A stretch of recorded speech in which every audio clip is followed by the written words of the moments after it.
వాతాపి గణపతిం భజే, వాతాపి గణపతిం భజే. మీ ఇంటి వంట వినాయక చవితి స్పెషల్ కార్యక్రమానికి స్వాగతం. ఆది పూజ్యం గణాధ్యక్షం ఉమాపుత్రం వినాయకం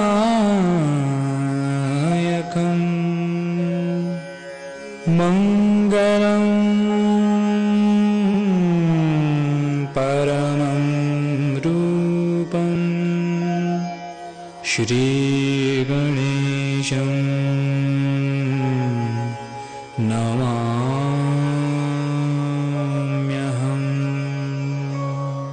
నేను ఈరోజు ఒక ట్రెడిషనల్ సంప్రదాయబద్ధమైన వంటకం చేయబోతున్నాను. అయితే ఈ లోపల నాకు ఒక చిన్న కోరిక కలిగింది.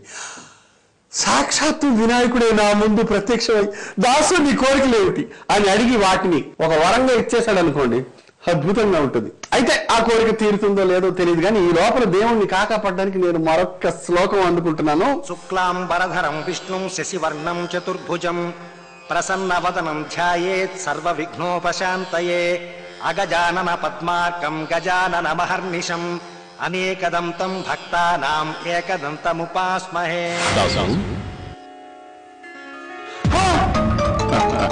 గజానన మహర్నిశం అనేకదంతం వాతాపి గణపతిం భజే, వాతాపి గణపతిం భజే. స్వామి మీరు ఇంతనే నడిచారా? వినాయక చవితి రోజు దర్శనం ఇచ్చారా స్వామి? దాసు, ఈ రోజు వినాయక చవితి. నేను చాలా బిజీ, కానీ మీ భక్తికి మెచ్చి మీ ఇంటి వంట ప్రోగ్రాంకి వచ్చాను. ఈ రోజు వినాయక చవితి కదా, స్పెషల్ గా ఏం వంటకాలు చేయబోతున్నారు? మంచి ట్రెడిషనల్ వంట చేయబోతున్నాను స్వామి. కానీ ఈ లోపల మనకి చిన్న చిన్న కోరికలు ఏమైనా తీరుస్తారనేమని. తప్పకుండా తీరుస్తాను దాసు. థ్యాంక్ యూ స్వామి. ఆ కోరికలేమిటో చెప్తాను స్వామి. త్వరగా అడుగు స్వామి. కోరికలైతే పెద్ద చాంతాలంత లిస్ట్ ఉంది, కానీ ఈ లోపల కాస్త వంట మొదలెడతాను స్వామి. మీరు కాస్త ఆరోగిస్తే ఐ విల్ బి హ్యాపీ. సరే దాసు, ఇంతకీ ఏం వంట చేయబోతున్నా? పెసరపప్పు హల్వా స్వామి. అయితే అది మీరు ఆరగించే లోపల ప్రేక్షకులకు ఒక్కసారి అది తయారు చేయడానికి ఏ పదార్థాలు వాడాలో కాస్త నివేదిస్తాను స్వామి, తమరు అనుమతిస్తే. అలాగే నివేదించుకో. సరే స్వామి. పెసరపప్పు, చక్కెర, పాలు, జీడిపప్పు, కిస్మిస్, నెయ్యి, యాలకుల పొడి. స్వామి పిలవగానే వచ్చేసారు. ఎక్కడ ట్రాఫిక్ జామ్ అవ్వలేదా మీకు? ట్రాఫిక్ జామ్ అవ్వకపోవడం ఏంటి? ట్రాఫిక్ జామ్ ను చూసి మా మూషికము రానని మొరాయించినది. మా అమ్మకు చెప్తే సరే సింహాన్ని తీసుకెళ్ళు నాయనా అని చెప్పినది. సింహాన్ని చూసి నువ్వు భయపడతావని నాన్నగారు నందిని తీసుకెళ్లమన్నారు. ఆ నందిని బయట కట్టేశాను సీక్రెట్ ప్లేస్ లో. అవన్నీ ఇప్పుడు ఎందుకు గాని ముందు వంట కానీ. మీరు సీక్రెట్ గా దాచిపెట్టిన నందిని ఫైనల్ గా చూపిస్తారు కదా?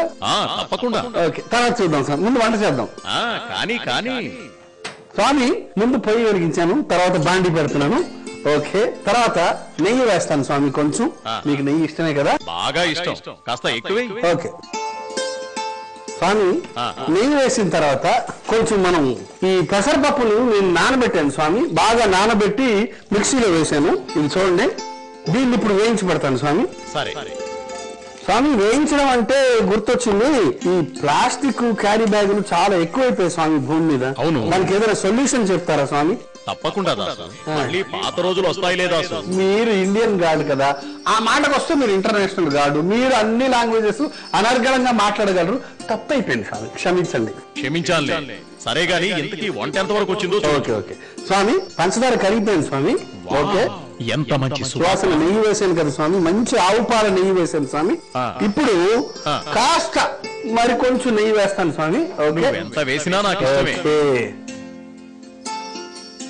స్వామి ఇక్కడ మా మెనూ సంగతి మీకు తెలుసు కదా స్వామి. మేము ఎట్లా అయితే టిఫిన్ చేస్తుంటాం, లంచ్ చేస్తుంటాం, డిన్నర్ చేస్తుంటాం. మీరు అక్కడ ఏం తింటుంటారు స్వామి? ఎలాగ అసలు what you drink? Tea, coffee ఏమైనా తాగుతుంటారా? హార్లిక్స్, బూస్ట్ లాంటివి ఏమైనా తాగుతుంటారా స్వామి? తాగుతుంటాం, తింటుంటాం. నాకు ఇష్టమైనవి ఉండ్రాళ్ళు, బొబ్బట్లు, పొంగలి, ఇవన్నీ నాకు చాలా ఇష్టం. మా అమ్మ నాకు రోజు వండి పెడుతుంది. నాతో పాటు మా తమ్ముడు, మా మూషికం, మా నంది అందరం కలిసి సహపంక్తి భోజనం చేస్తుంటాం. ఎక్కువగా తిని భుక్తాయాసంతో నడవాల్సి వచ్చేది దాసు. మీకు కూడా గ్యాస్ ప్రాబ్లం ఉంటుంది స్వామి? అప్పుడప్పుడు. స్వామి నాకు లడ్డు అంటే ఇష్టం, నేను కూడా గుండ్రంగా ఉంటాను కదా. అవునవును దాసు, వచ్చిన వెంటనే అడుగుదాం అనుకున్నాను. రోజు ఏం తింటున్నావు? నాకంటే గుండ్రాయిలా ఉన్నావు. స్వామి మీ ఇంటి వంట పుణ్యమా అని రోజుకొక వెరైటీ, పూటకొక వెరైటీ తిని తిని తిని ఈ రేంజ్ లోకి వచ్చాను స్వామి. మీలాగా గుండ్రంగా, మీ చేతిలో లడ్డు లాగా గుండ్రంగా స్వామి. అంతకంటే పెరగ మాకు ప్రమాదం. మీ ఇంటి వంట గురించి నాకు బాగా తెలుసు దాసు. స్వామి మమ్మీ డాడీ చూస్తుంటారా స్వామి? ఎందుకు చూడరు? మమ్మీ డాడీ ఇద్దరు కలిసే కూర్చుని చూస్తూ ఉంటారు, అలాగే మాకు వండి పెడుతుంటారు. ఆ ఇంట్రెస్ట్ తోనే స్వయంగా రావాల్సి వచ్చింది. స్వామి మీ మమ్మీ డాడీయే కాకుండా బ్రదర్ చూస్తుంటారా? బ్రదర్ లైవ్ లో చూస్తుంటాడు, ఎందుకంటే ఎప్పుడు తిరుగుతూనే ఉంటాడు కదా. మనమంటే ఎప్పుడు రౌండ్ అప్ చేయలేం కదా, మన బాడీ సహకరించదా. స్వామి స్వామి స్వామి యాలకుల పొడి జల్లి ఫైనల్ గా జీడిపప్పు కిస్మిస్ వేద్దాం స్వామి. యాలకుల పొడి వేయంగానే నా స్వామి రంగా చూడండి స్వామి, ఇప్పుడు వస్తుంది ఫ్లేవరు. యాలకులు స్వామి మీకోసం ప్రత్యేకంగా కేరళ నుంచి తెప్పించండి స్వామి. ల్యాండ్ ఆఫ్ గాడ్ స్వామి. స్వామి మా దగ్గర అయితే టీవీలు, ప్లాస్మా టీవీలు, ఇంటర్నెట్లు రకరకాలు వచ్చేసాయి స్వామి. మీ దగ్గర ఇవేమైనా ఉన్నాయా? మీరు మా అంత మోడర్నా స్వామి?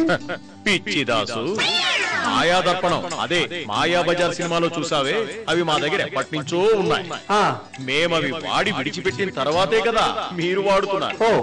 మా ఫ్యామిలీకే కాదు, మొత్తం ప్రపంచానికే మేము సప్లై చేస్తున్నాం.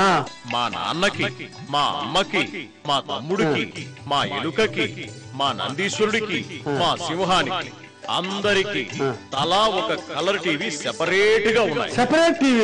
అవును, మేము ఇవి ఎప్పుడో వాడేసాం. ఓకే స్వామి, సింగిల్ వైఫ్ తోనే చచ్చిపోతున్నాను. మీరు సిద్ధి బుద్ధి ఇద్దరిని ఎలా మెయింటైన్ చేస్తున్నారు? అసలు ఏం కిరికిరి ఉండదా స్వామి? అది దేవరహస్యం దాసు. దేవరహస్యమా? Okay okay. ఇప్పుడు నాకు సండే నిన్నో విధంగా పిలవాలనుకుంటున్నాను దాసు. ఓకే. సకా అని పిలవాలనుకుంటున్నాను. సకానా? తక్కి సకా. సకా అంటే ఏంటి స్వామి? సకా అంటే సమకాలికులం. సమకాయకులం? ఓహోహో, మనం సమకాలికులం. సమకాలికులం కాకపోయినా గాని సమకాయకులం. అందుకే సమకాయకులం. బాగుంది స్వామి. సఖి సఖా లాగా సఖా అన్నమాట. సకా. ధన్యోస్మి స్వామి, ధన్యోస్మి. ఈ విధంగానైనా నాకు మీతో సారూప్యత ఉండడము జన్మ జన్మల అదృష్టం స్వామి. స్వామి ఇప్పుడు మాకు సండే, మేమేదో ఇక్కడ ప్రత్యేక వంటకాలు చేసుకుని టీవీ ముందు కూర్చుని బ్రాండ్ న్యూ మోడర్న్ సినిమాలు చూసేస్తుంటాం. మేడం ఇద్దరిని వదిలేసి వచ్చేసారు కదా, వాళ్ళిద్దరు ఇప్పుడు అక్కడ ఏం చేస్తుంటారు స్వామి? వాళ్ళకేంటి దాసు, బ్రహ్మాండంగా సినిమాలు చూస్తుంటారు. పెద్ద పెద్ద కలర్ టీవీలు ఇచ్చాను కదా. ఓకే. వినాయక చవితి, వినాయక విజయం, ఇటువంటి సినిమాలు హ్యాపీగా చూస్తూ కూర్చుంటారు. ఏదో పిలిచావు కాబట్టి హడావుడిగా పరిగెత్తుకు రావాల్సి వచ్చింది. సమకాయకులం కాబట్టి. అది స్వామి తమరు అనుమతిస్తే ఫైనల్ టచ్అప్ కాస్త జీడిపప్పు వేయినా? ఆలస్యం చేయకు, వేసే. ఓకే, మళ్ళీ డెకరేషన్ కొంచెం వేస్తాను. అలాగే. ఈ లోపల ఊరికే లైట్ గా అనమాట, ఒక 2-3 పలుకులు అనమాట. అంటే పంటి కిందికి జీడిపప్పు తగిలితే టేస్ట్ ఉంటుంది స్వామి. ఇది మా బరంపురం పక్కని పలాసలో విపరీతంగా దొరుకుతుంది స్వామి జీడిపప్పు, బ్రహ్మాండంగా ఉంటుంది. మీరు రిటర్న్ లో అలా పలాస దగ్గర ఒక ప్యాకెట్ ఒక 2-3 కిలోస్ తీసుకెళ్ళండి స్వామి, ఒక 1 month కి పనికి వస్తుంది. ఓకే స్వామి. సరే గాని ఇక్కడ మట్టి విగ్రహం చేసి బ్రహ్మాండంగా పూజ చేస్తున్నావు, మరి ఇంటి దగ్గర ఏ విగ్రహం పెట్టబోతున్నావు ఏంటి? స్వామి నిజానికి జిగేర్ అన్నట్టు ఆ ప్లాస్టర్ ఆఫ్ ప్యారిస్ కెమికల్స్ తో తయారు చేసిన విగ్రహం పెడదాం అనుకున్నాను, కానీ ఇంట్లోని మీరు ఇన్ని కథలు చెప్పిన తర్వాత, మట్టి విగ్రహం గురించి ఇంత లంబా చౌడ స్పీచ్ ఇచ్చిన తర్వాత ఈ ప్లాస్టర్ ఆఫ్ ప్యారిస్ ఎక్కడ పెడతాను స్వామి? చక్కగా మట్టి విగ్రహాలను పెడతాను స్వామి. ఎందుకంటే మట్టి మళ్ళా చివరిగా మట్టిలో కలిసిపోతుంది, పర్యావరణానికి ఎలాంటి హాని జరగదు, మన ఆరోగ్యం కూడా పాడవదు, జల వనరులు కూడా సుభిక్షంగా ఉంటాయి, మన భవిష్యత్ తరాలకి, మన వచ్చే పిల్లలకి కూడా, ఆ తర్వాత జనరేషన్ కూడా ఎంతో సేఫ్టీ ఉంటుందని నేను కూడా ఈ సంవత్సరం నుంచి మట్టి వినాయకుడికి పూజ చేస్తానని మీ సాక్షిగా నా ఆన స్వామి. ప్రేక్షకులారా మీరు కూడా స్వామి సాక్షాత్తు స్వామి చెప్పినట్లు మట్టి విగ్రహాలని వాడండి, పర్యావరణాన్ని కాపాడండి.